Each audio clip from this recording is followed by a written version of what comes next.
বিয়ের 2 মাস পর থেকেই আমি একটা বিষয় খুব ভালো করে লক্ষ্য করতাম। আমার ছোট বোন তানিয়া যখন আমার বাসায় আসতো, আমার স্বামী তখন আমার সাথে ঘুমাতে চাইতো না, কোল বালিশটা নিয়ে অন্য রুমে চলে যেত। আর আমার সাথে না ঘুমানোর কারণটাও আমি বুঝতাম না। এরপর আমি আমার বোনকে গিয়ে যখন বলতাম তুই একা ঘুমাতে ভয় পাবি, তুই আমার সাথে ঘুমা, তখন সেও আমার সাথে ঘুমাতে চাইতো না। আমার ছোট বোন তানিয়া বলতো ওর পাশে কেউ থাকলে নাকি ওর ঘুম আসে না, তাই আমার সাথে ঘুমাতো না। এই বিষয়গুলো আমাকে ইদানিং খুব ভাবাচ্ছে।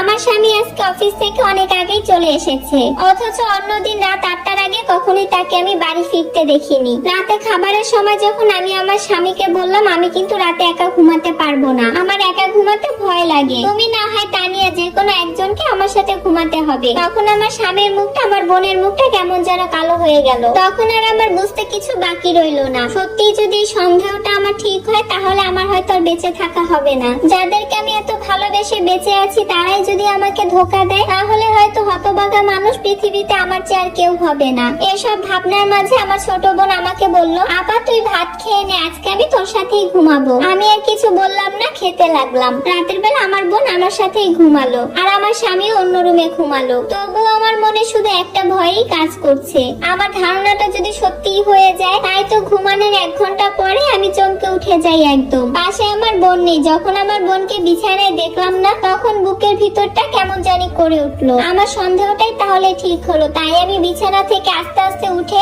আমার স্বামীর রুমের দিকে এগিয়ে গেলাম। যখন দেখলাম আমার স্বামীর রুমের বাতিটা জ্বালানো, তখন আমার সন্দেহটা সত্যি বলে মনে হলো। আমি দরজার কাছে গিয়ে দেখলাম দরজা লাগানো। ঠিক তখনই আমার বোন পিছন থেকে আমার গায়ে হাত রাখলো। আমি ওকে দেখি কিছুটা কেঁপে উঠি, দেখে বুঝতে পারলাম ও বাথরুমে গিয়েছিল। আমি শুধু শুধু আমার বোনটাকে নিয়ে খারাপ চিন্তা করছি। আমার স্বামীও হয়তো ভুল করে বাতিটা নিভাতে ভুলে গিয়েছিল। আমি আর সন্দেহ না করে সেদিনের মতন আমি আর আমার বোন রাতের বেলা ঘুমিয়ে পড়ি। পরের দিন সকালবেলা আমার স্বামী আর আমার বোন বাসা থেকে একসাথে বের হবে। আমার স্বামী তার অফিসে যাবে আর আমার বোন তার একটা বান্ধবীর বাসায় যাবে। একথা বলেই বাসা থেকে বের হবে। আমি ভাবলাম অন্য কিছু, তাই আমার বোনকে আমি জিজ্ঞাসা করলাম এখানে তোর কোন বান্ধবীর বাসা। যদিও আমি ওর সব বান্ধবীকেই চিনি, কিন্তু এখানে কার বাসা সেটা আমি জানি না। আমি বললাম কোথায় যাবি? আমার বোন এমন একটা মেয়ের নাম বললো যাকে আমি চিনিই না। তারপর আমার স্বামী আর আমার বোন চলে গেল। বিকাল 3টার সময় আমার বোন বাসায় আসলো। যখন জানতে চাইলাম কি রে এত দেরি করলি কেন, তখন আমার বোন বলল অনেকদিন পর দেখা হয়েছে তাই আসতে দিতে চাইলো না,